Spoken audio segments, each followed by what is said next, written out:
berprinsip, jadi aku gak apa-apa nih ngomong kayak gini, toh nanti juga untuk kebaikan. Tapi sebenarnya mereka tuh menyeruakan isi hatinya itu kayak biar kita tuh apa ya, bisa untuk mengkomunikasikan bersama gitu loh. Sebenarnya bukan work harder tapi lebih ke work smarter gitu. Jadi memanfaatkan I see, dari menarik. teknologi itu kita jadikan Tools atau sarana ya. sarana membantu kita jadi kerjanya tuh lebih cepat. Assalamualaikum warahmatullahi wabarakatuh. Selamat pagi sobat operasi dan juga sobat Ailing. Alhamdulillah hari ini kita bertemu lagi di podcast operasi dengan saya Nisa. Hari ini topiknya amat sangat spesial karena ternyata dari request dari beberapa teman-teman sobat Ailing. Karena yang request cukup banyak, jadi saya angkut orangnya ke sini. Ini bukan yang request tapi salah satu yang mewakili topik pagi hari ini gitu ya. Topik kali ini tentang Gen Z gitu ya, dalam dunia karir maupun lain-lainnya, maupun stereotip yang sering muncul terhadap Gen Z. Kita sambut tamu spesial kita pagi hari ini, Mbak Zayan. Yeay. Nah, Zayan ini pastinya salah satu Gen Z gitu ya, Zay. Kalau berdasarkan definisi yang saya baca-baca, Gen Z itu adalah teman-teman yang kelahiran tahun 1997 sampai 2012. Ada yang bilang 2012, ada yang bilang 2010 gitu ya. Mungkin kita sering dengar juga ya teman-teman, Gen Z ini makhluk unik gitu ya, makhluk yang agak lain gitu dibandingkan generasi-generasi lainnya sebelumnya. Nah, kalau menurut data statistik infografis di Ailing Group sendiri, saat ini jumlah karyawan Gen Z yang ada di Ailing itu udah mulai cukup banyak, sekitar 18%. Dan pasti angka ini kan akan terus tumbuh ya setiap tahunnya.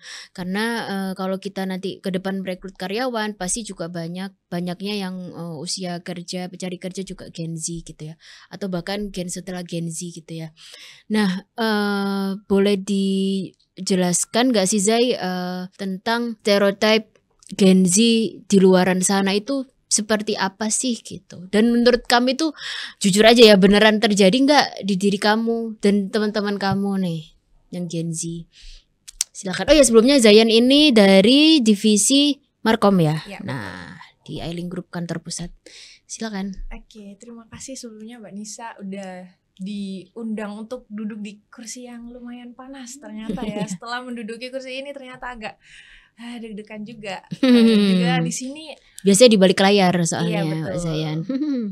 Mewakili para Gen Z yang ada di kantor ya terutama, dan juga Gen Z yang ada di luar sana, itu banyak konten juga yang berseliweran tuh kayak Gen Z tuh males kerja, baperan, apalagi kadang tuh mentalnya mental tempe gitu loh Mbak. Sebenarnya itu dibilang agak lain lah. Gen Z itu terbuat dari apa sih sebenarnya? Kadang kan banyak apa ya, konten-konten yang kesannya Gen Z tuh kok jelek sih gitu. Tapi sebenarnya tuh gak gitu loh. Kita tuh kalau misal di dunia kerja mungkin ini ya, karena Gen Z itu kan lahirnya di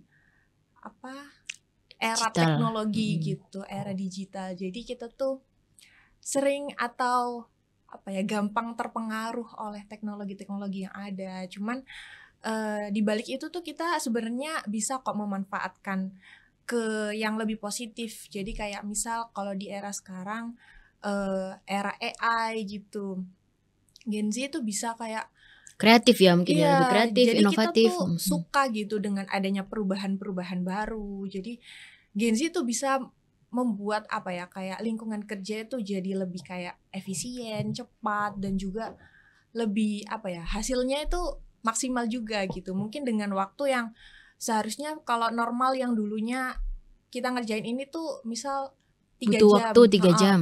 Tapi dengan adanya Gen Z dan juga kayak inovasi-inovasi yang ada sekarang itu bisa lebih cepat loh gitu, dan kita tuh selalu terbuka dengan adanya perubahan gitu sih. Oke.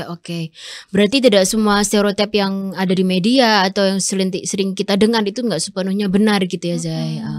Mungkin yang perlu dievaluasi justru budaya di perusahaan itu, dan juga mungkin cara komunikasi atasan kepada Gen Z, mungkin cara pemberian feedback juga mungkin yang perlu disesuaikan dengan gayanya Gen Z, mungkin seperti itu ya Zai.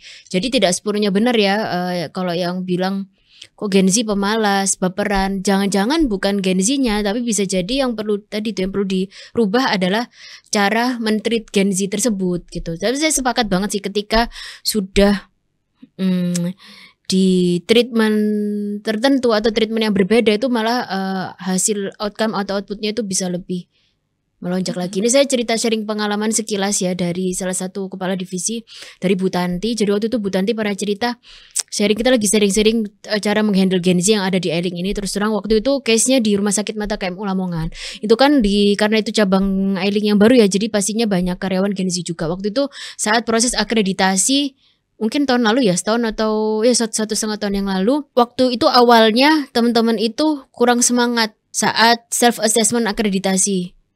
Waktu itu nilainya jeblok banget semua, hampir semua bab jeblok.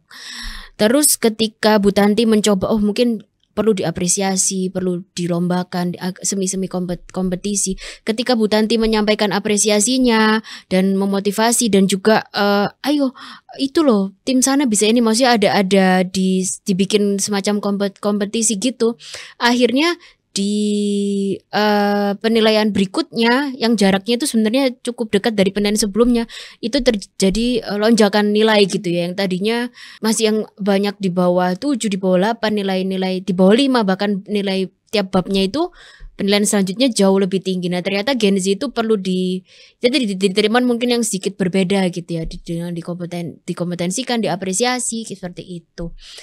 Dikompetisikan dan apresiasi. Nah, pertanyaan selanjutnya nih Zai, banyak yang bilang Gen Z itu orangnya gampang bosenan nih, apalagi di pekerjaan. Sedangkan kan di Ailing ini kan industri kesehatan terkenal pekerjaannya kan monoton gitu ya. Untuk departemen-departemen kebanyakan, tapi untuk departemen tertentu saya rasa tidak monoton ya, seperti marketing, markom itu kan sangat dinamis dan sangat fleksibel sekali. Nah itu menurut Zayan benar nggak sih statement seperti itu? Gen Z ini gampang bosan anaknya. Kayak klarifikasi ya. Jadi kalau sebenarnya bosan sih pasti ada ya rasa bosan. Cuman kembali lagi memang pada dasarnya si Gen Z ini emang suka tantangan nih, kayak generasi-generasi yang suka nantangin nih kayaknya. Suka menantang. Oke. Jadi suka kayak adanya hal-hal baru kayak gitu, itu bener sih. Apalagi tadi kan Mbak Nisa juga sempat ngobrol tentang apa yang terjadi di rumah sakit gitu ya. Itu saya setuju sih, kayak Gen Z itu emang terbuka kalau misal ada kritik atau ada apapun, kita tuh selalu menerima dengan tangan terbuka gitu. Oh iya, mungkin ini bisa dikoreksi di kita, atau apa bisa diaplikasikan seperti ini, seperti itu. Karena kita tuh juga kayak open gitu, kalau misal ada sesuatu yang baru, bisa nih kita coba kayak gini. Dan juga selain berprinsip juga pasti punya ambisi ya untuk mencapai kayak ada lomba gitu. Jadi pasti termotivasi. Kalau untuk bosan, kalau dari saya pribadi ya, saya juga kan di markom kerjanya termasuk bermacam-macam dan tidak membosankan sih. Jadi kayak apalagi di setiap bulan itu ada event atau ada campaign yang mau dikerjakan, itu otomatis sebuah tantangan baru yang gimana kita bisa kayak bikin strategi baru, melakukan hal baru, itu malah menyenangkan sekali sih.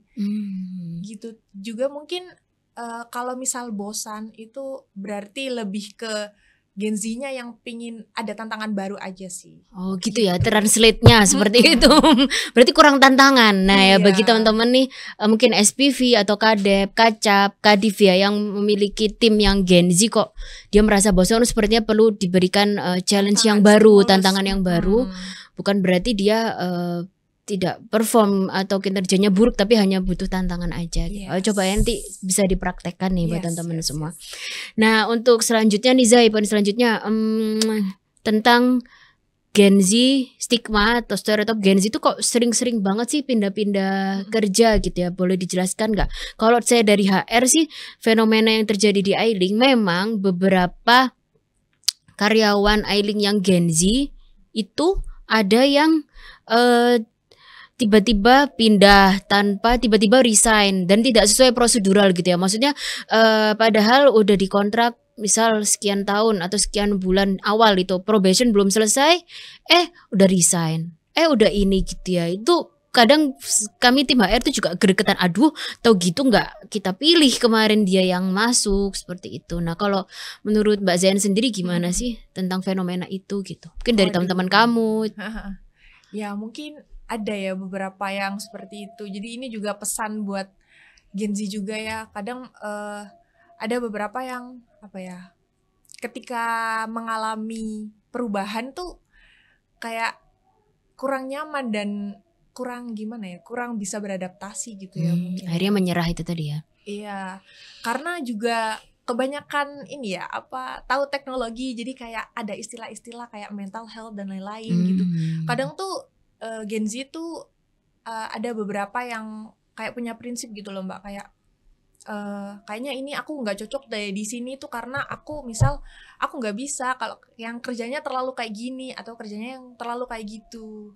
Tapi sebenarnya itu gitu batasan sih. itu muncul dari pikiran dia sendiri ya sebenarnya ya. Gitu. Okay, Padahal okay. sebenarnya kalau misal dijadikan hal yang positif lagi kan bisa itu untuk men-challenge diri kita loh. Kita tuh bisa nggak sih melakukan hal itu? Sebenarnya di Gen Z juga kayak kita suka melakukan hal baru. Cuman mungkin ada yang karena mereka berprinsip kayak ini gak sesuai, gak aku banget. Cuman kalau misal yang udah merasa klik dan kayaknya ini oke deh, ini aku banget dan aku bisa all out gitu, itu pasti hasilnya maksimal. Beda ya. Gitu. Berarti tergantung mindset masing-masing individu tadi ya. Tapi tadi ada statement menarik dari Zayan, karena seringnya terpapar teknologi dan mungkin media sosial gitu Zayan, misalnya bicara aku nggak bisa nih kerja tertekan sedikit, ini lingkungan ini toksik karena memberikan pressure, iya. Dikit-dikit ke bawah, dikit-dikit ada apa FOMO ikut gini gitu sih. Karena konsumsi tadi ya digitalnya sangat tinggi dan kurang difilter gitu mungkin ya.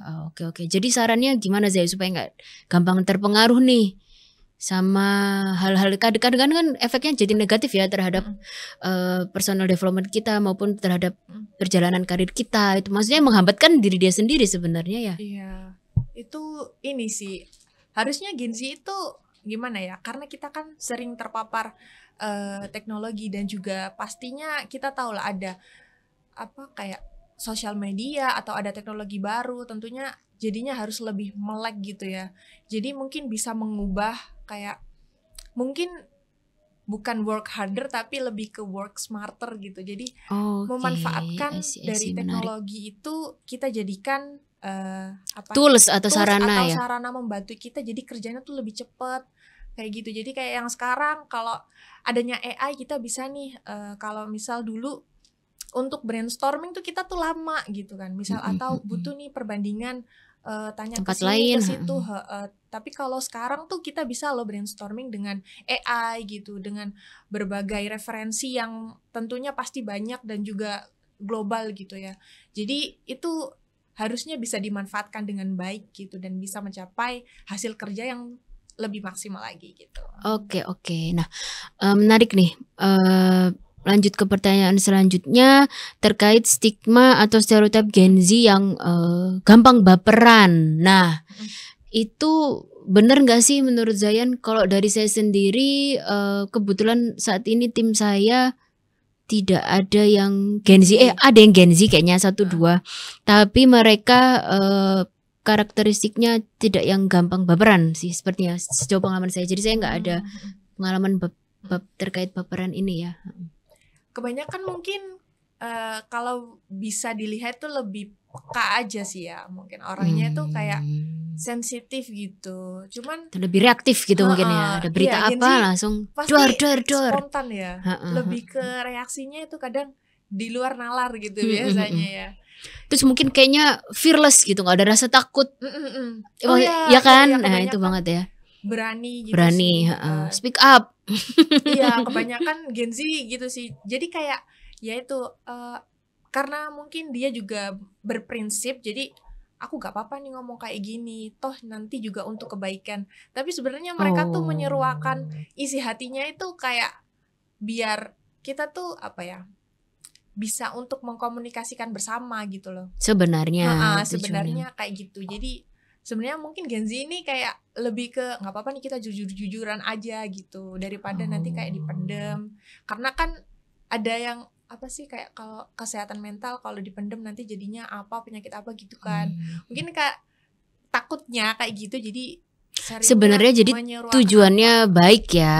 Kalau misalnya dikit-dikit protes kan, kalau saya dengar sih teman-teman di Jawa Gen Z ada kebijakan perusahaan ini belum juga udah diprotes, komplain, pokoknya lebih istilahnya lebih bawel lah dalam menyuarakan pendapat. Tapi ternyata tadi itu ya rata-rata tujuannya sebenarnya baik, cuman mungkin perlu dihaluskan lagi caranya mungkin, dan nggak yang marah-marah seperti itu kan kadang mungkin karena terlalu ekspresif juga sih sebenarnya Gen Z itu ya kayaknya ya lebih ekspresif, spontan ekspresif di tempat kerja itu lebih tadi benar Zain sampaikan berani bersuara gitu mungkin dibandingkan generasi sebelumnya. Tapi Gen Z tuh sebenarnya kalau misal mau diajak hustle culture kayak kerja yang lama gitu sebenarnya juga bisa kok Mbak, maksudnya kita juga kerja lama gimana maksudnya? Kadang kan ada tuh istilah hustle culture tuh kayak orang yang kita kerja keras, kerja terus-terusan kayak gitu loh. Ada kan beberapa generasi yang kalau Gen Z kan kayak aku udah jam 4 aku nggak mau kerja lagi gitu ya kayak gitu-gitu kan. Sebenarnya